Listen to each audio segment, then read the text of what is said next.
Le livre n'a que des avantages, des inconvénients, je n'en connais presque pas. C'est cette assertion de l'écrivaine française George Sand qui motive Jaël Marc avec son slogan « Pas un pas sans bouquin ». Cet élève de la série D aime tellement la lecture qu'il est capable de se renfermer quelque part pendant des heures pour lire les œuvres sur le développement personnel. Il en a lu des tonnes. Marc Mfoukou et Lionel Oumanissan sont allés à sa rencontre au centre-ville de Pointe-Noire. Suivez. Il n'y a pas un seul endroit de vente de livres dans la ville de Pointe-Noire que ce jeune Congolais ne maîtrise.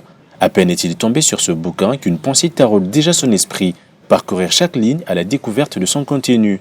Le livre et la lecture, Jaël Makari, détenteur d'un baccalauréat série D, en a fait son quotidien. Pas un pas sans bouquin, c'est sa devise. Ça m'arrive de faire une semaine pour finir un livre et des fois 1 mois, 2 mois.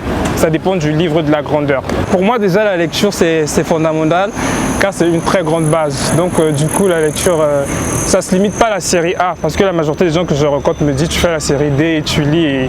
Et pour moi c'est pas logique au fait. Tout le monde a le droit de lire parce que le livre c'est la base d'une vie au fait pour moi. Roman, manuel scolaire, essai ou développement personnel, Jaël prend plaisir à jongler entre les genres littéraires. Son seul critère de sélection, un bon titre et un bon synopsis.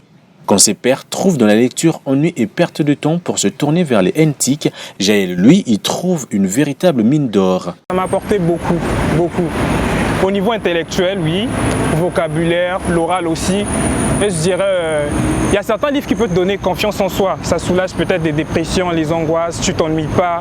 Au lieu de passer du temps sur Internet, ça peut arriver. Je ne dis pas que l'Internet est néfaste, mais chez mon bouquin, ça m'apporte à quelque chose de plus. Et c'est ça au fait. Ça m'apporte beaucoup, surtout au niveau intellectuel. J'aime apprendre, j'aime profiter au fait, j'aime pas être perdant. Je ne peux pas perdre mon temps à lire un livre qui rapporte à rien. Dans un environnement où librairie et bibliothèque ne se trouvent pas à tout bout de champ, il se voit souvent contraint de débourser des sommes au-dessus de ses moyens pour faire vivre sa passion. Pourtant, cet amour pour la lecture, Jaël ne le caresse pas depuis sa tendre enfance. C'est le fruit d'une décision, un désir de connaître et de découvrir. Son choix de la série D à son entrée au lycée en est la preuve. Déjà, je ne suis pas né avec ça, c'est pas inné. C'est un truc que j'ai appris parce que je voulais apprendre à lire et du coup, je voulais aimer la lecture.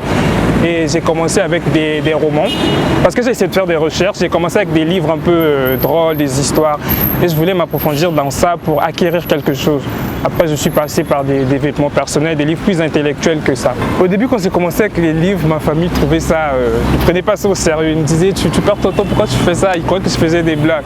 Mais après, au fil du temps que j'étais en train de lire tout le temps, ça leur a impacté. Après, en tout cas, ils acceptent. Ils sont même très fiers de moi. Conscient du risque de tomber dans la réclusion ou l'oisiveté à force d'être plongé dans ces lectures combien passionnantes, ce jeune dans la vingtaine a dû apprendre à concilier passion et devoir.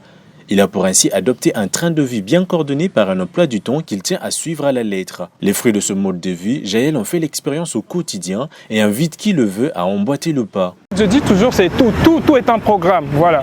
Un homme doit toujours avoir un programme de planifié tel que moi, chaque 20 heures, j'ai droit à lire un livre. J'ai mon réveil, quand c'est 20 heures, je sais que je lis. Et j'ai des heures que je peux lire sur WhatsApp. Ça m'arrive, j'ai des PDF dans mon téléphone, je peux être sur mon téléphone, je suis en train de lire. Le monde de la lecture, c'est un très grand monde. C'est rempli de surprises, d'apprentissage et beaucoup d'avantages. Lire, c'est pas une perte de temps, tu ne perds pas de temps et plutôt tu gagnes. C'est comme on dit, 1 heure de lecture est un remède contre le dégoût de la vie. Je vous conseillerais de lire. En fait, au départ, ça sera difficile de s'adapter, mais au moins 20 pages par jour et même 5 chaque jour, ça fera quelque chose de bien. Diplômé en gestion de ressources humaines, Jaël Marc, comme il préfère se faire appeler, n'a pas l'intention de s'arrêter d'apprendre et d'étudier. Grâce à un livre qu'il a lu récemment, il envisage de suivre des études en médecine et s'en donne les moyens. Il s'est fixé pour objectif de trouver tous les livres en rapport avec sa nouvelle vocation. Si le commun de mortels pense que l'on peut aisément cacher une vérité aux Africains en la mettant dans un livre, cette assertion n'a pas lieu d'être citée devant Jaël Marc.